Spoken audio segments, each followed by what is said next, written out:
আপনার বাসার বিদ্যুৎ বিল যদি অনেক বেশি আসে তাহলেই মনে করবেন আপনার এসির আউটডোরে অনেক বেশি ধুলাবালি জমে আছে। কারণ এসি সার্ভিসিং করতে আমরা শুধু ইনডোর ইউনিটকেই বুঝে থাকি, তবে বেশিরভাগ সময় এসির আউটডোর ইউনিটটা পরিষ্কার করা অনেক বেশি জরুরি হয়ে যায়। অনেকেই জানেন না এসির আউটডোর পরিষ্কার করা লাগে। এসির আউটডোরের গরম বাতাস উৎপাদন হওয়ার জন্য যে কন্ডেন্সারটা রয়েছে সেটিতে ধুলাবালি জমে গেলে ঠিকভাবে বাতাসের সার্কুলেশনটা থাকে না, যার কারণে গরম বাতাস আটকে থাকে, এসি ওভার হিট হতে থাকে, যার কারণে এসির ভিতরে থাকা গ্যাসও ওভার প্রেসার হয়ে নানান জায়গায় লিক করে বেরোতে থাকে। এছাড়া কম্প্রেসার নষ্ট হওয়া, ক্যাপাসিটার নষ্ট হওয়ার মেইন কারণ আউটডোরের কন্ডেন্সারে ময়লা জমে থাকে। এভাবে ময়লা জমে থাকলে হিট বেশি উৎপাদন হওয়ার কারণে কিছুক্ষণ পর পর কম্প্রেসার ওভারহিট হয়ে বন্ধ হয়ে যাবে, যার কারণে আপনার বাসার বিদ্যুৎ বিল অনেক বেশি আসবে। একই সাথে এসিও নষ্ট হওয়ার নানান সমস্যা তৈরি হবে। আপনার এসির আউটডোর ইউনিটে যদি অনেক বেশি ময়লা জমে থাকে, কন্ডেন্সার ব্লক হয়ে ওভারহিট হয়ে অনেক সময় বিস্ফোরণের মতো সমস্যাগুলো এর কারণেই হয়ে থাকে। তাই এসির ইনডোরের সাথে সাথে আউটডোরটা ঠিকভাবে পরিষ্কার করছে কিনা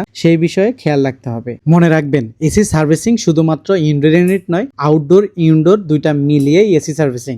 তাই এই বিষয়ে খেয়াল রাখবেন। আপনার এসির যে কোনো সমস্যা কিংবা রিপেয়ারের জন্য যোগাযোগ করতে পারেন আমাদের সাথে।